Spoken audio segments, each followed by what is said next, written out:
This week, the Trump administration, they completed their first 6 months in office. Stunning that it's been 6 months and how much has taken place. There's certainly been a lot of accomplishments in that amount of time.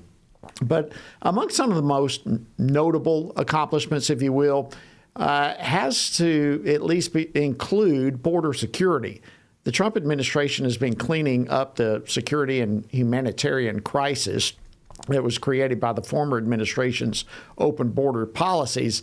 But this week, the Department of Health and Human Services located over 13,000 unaccompanied illegal immigrant children who were lost during the Biden administration. I've got to tell you, when I heard this, I almost broke down and wept. 13,000 of these kids have been saved and found. And of course, the Trump administration now says that their goal is to try to reunite these kids with their parents or some safe legal guardian. But the sad reality is all of this is just the tip of the iceberg. Officials estimate that somewhere around 320,000 unaccompanied children who were illegally brought in this country during the Biden administration's time in office, 300,000, we don't know where they are. And DHS Inspector General Joseph Krikorian has rightly summarized the situation as just simply saying that it's a systemic breakdown that's putting children in grave danger of trafficking and of exploitation. So how long is it going to take to fully undo what the Biden administration did? Well, joining me now to discuss this troubling situation and what's being done to address the problem is Executive Director of the Center for Immigration Studies, Mark Krikorian. Mark, welcome back to Washington Watch. Thank you so much for joining us. Glad to be here. Thanks for having me. Okay, let me just start. I think this is the kind of the obvious question, at least for me. Explain to me how in the world the Biden administration could lose track of so many children. Well, there's a special process for unaccompanied minors, and many of these really weren't unaccompanied, but that's the way they were dealt with, where immigration hands them over to Health and Human Services, and then they find sponsors for them. Often the sponsors are their illegal immigrant parents who paid to have them smuggled or some other relative. But what they do is their cursory follow-up is they do one phone call to sort of check up on them and see what's going on. And it was the 300,000+ that they just never got any response for, and they kind of shrugged and just moved on. Their goal was getting people out of their custody, getting these young people into make it somebody else's problem.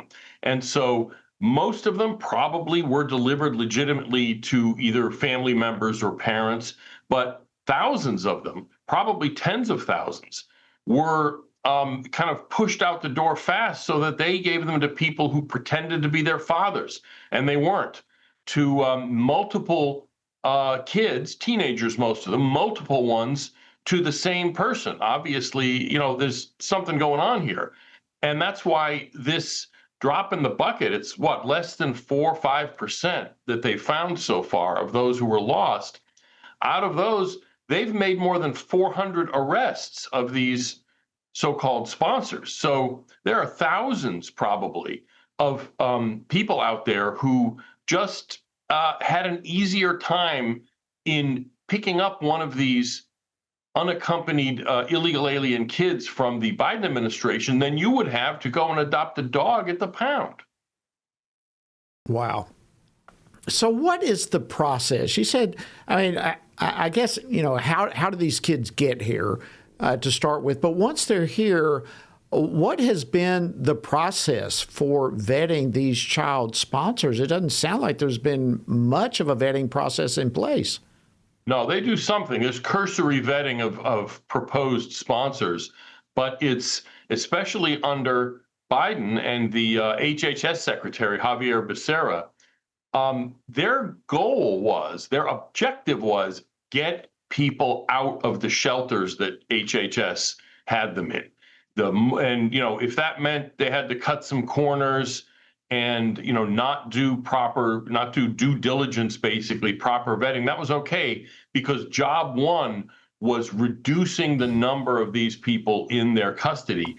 Ironically, because the advocacy groups, the open borders advocacy groups, many of them, Hispanic oriented groups, were complaining that these young people were in these shelters for too long.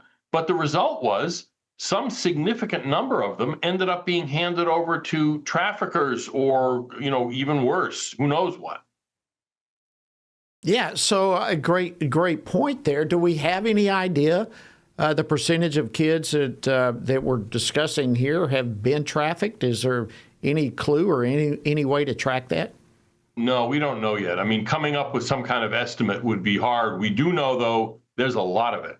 And not only is there a lot of it, it's not just sort of whistleblowers and fringe people who are complaining about it, or even Republican politicians.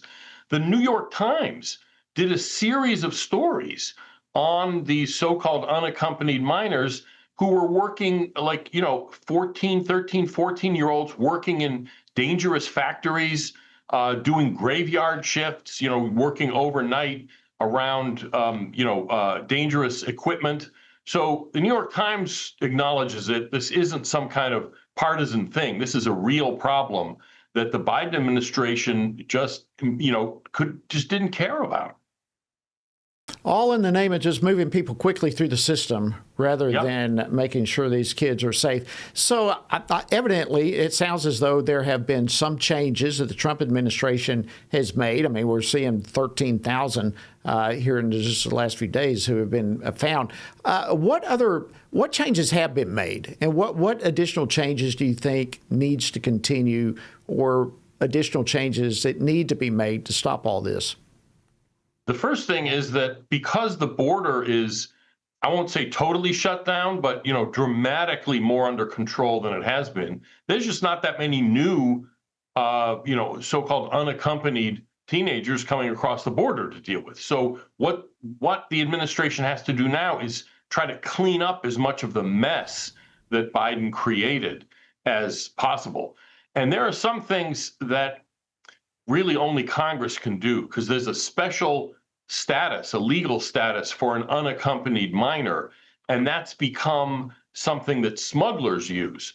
And they tell the illegal immigrant parents, give us money, we'll bring your kid up and deliver, and the government will deliver them to you at taxpayer expense. That's what's been happening. Congress needs to fix that. But given current law, the administration is, I think, doing a pretty good job, and this cleaning up this mess of the lost kids probably is top priority in this particular area. Yeah, absolutely. All right, so let me give you a scenario. I think we all remember earlier this month, just a couple of weeks ago, it seems, that there was a raid at a marijuana farm in California. And as I recall, I think there is like 10, illegal immigrant children who were found during that. So what happens to those kids? Where are they now? What's the process when something like this raid goes down? What happens to the kids who are found? Those that are unaccompanied minors, in other words, they went through the system, were placed with sponsors. So at least under this administration, they're going to look at these sponsors and say, okay, what's the story? And do you guys need to be arrested? And then I assume they would either need to find new sponsors, but the law needs to be changed so that teenagers, somebody under 16, 17 years old, which is working age in Central America, let's face it, a lot of these kids come on their own. They need to be able to be just sent back like regular illegal immigrants. They work with the home country government, make sure that they don't fall between the cracks, but they need to be sent home. We can't have this situation where if you pretend to come without, unaccompanied, that this is somehow some golden ticket into the United States. And what we saw at that marijuana farm is the kind of thing we're seeing all over the country, in factories and farms and elsewhere, of unaccompanied minor kids who really are basically just coming to work in many cases, or in many cases are exploited, enslaved, sent to brothels. I mean, there's all kinds of terrible stuff going on. So we're celebrating 13,000 that have been found, but as you mentioned, it's just a tip of the iceberg of what's out there. What is DHS doing to find more of these missing children? It's very labor intensive. That's the issue. First, what they're going to do is just try to do it on the phone. It's, hello, where are you people? And if there are no answers, then they got to send people out. That's the thing that takes a lot of time and work. But it pays off because, like I said, they've arrested more than 400 of these sponsors. And the ICE director earlier this week told me that there's more coming. So, there's only so many people to go around. Hopefully the new bill that the president signed, that big, beautiful bill that gave ICE and other parts of immigration a lot more money, will be able to speed this process up. But it's, you can't just snap your fingers and fix this. Biden and the DHS Secretary Mayorkas spent 4 years creating this mess, and it's going to take a while to clean it up. Well, at least it seems we're taking some steps in the right direction. Let me shift gears a little bit with you here as we look at Trump's immigration policy as a whole. Last month, you wrote an op-ed titled How Trump's Doing on Immigration. Great, mostly. So what is Trump getting right about immigration, and where are some of the problem areas in your opinion? Most of what they've done, they're getting right. They're enforcing the border, and the key there is they're not letting people who cross illegally go, because there's still people, there's always going to be some people getting across the border, no matter what we do. But the reason you had the deluge under Biden is because the Border Patrol was ordered to just let them all go. And so if you were going to be able to, just disappear into the country, if you cross over and turn yourself in, then you're going to do it. Once you stop that and detain everybody, far fewer people are going to try to come across. That they are in a different area, which is important but isn't as photogenic. They are starting to crack down on foreign countries that won't take their own people back, because you can arrest an illegal immigrant, but then if his own country won't take him back, what do you do with him? And there's provisions in the law, there's tools that the government can use to pressure foreign countries to take their people back. And only under this administration, only over the past 6 months, have they really started using those. They almost never did under Biden. The one area where there's real problems, in my opinion, potential problems, it hasn't happened yet, is the president is talking about amnestying potentially some illegal immigrant workers because some farmers want them, or hotel owners or restaurant owners. And that kind of, bending the rules in the favor of business is a problem. It hasn't really happened yet. It's been talk mostly, but that was kind of the warning sign that I was pointing to in that piece, along with all the other positive stuff that we're seeing. Good point. And also in your piece, you say that border crossings have dropped to historic lows, as we've all watched under Trump's policies. But you also say that the next step is reducing the number of illegal immigrants in the country. Expound on that a little bit if you can, briefly. We've only got about a minute or so left. There's always illegal immigrants coming and going. I mean, there's churn. Even under Biden, there were illegal immigrants leaving. What we need to do, and the administration is working on it, is obviously keep fewer new people coming in and increase the number of illegals already here leaving.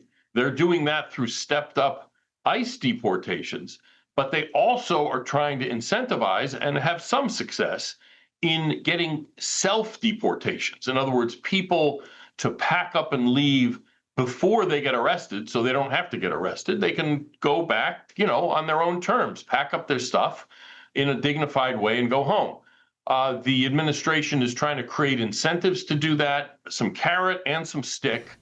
And we don't know full numbers yet, but it is happening, and we need a lot more of that. Wow. Thank you so much, Mark Krikorian, Executive Director of the Center for Immigration Studies. Fascinating conversation, extremely insightful. I want to thank you for taking time out of your schedule to join us today on Washington Watch. Thank you.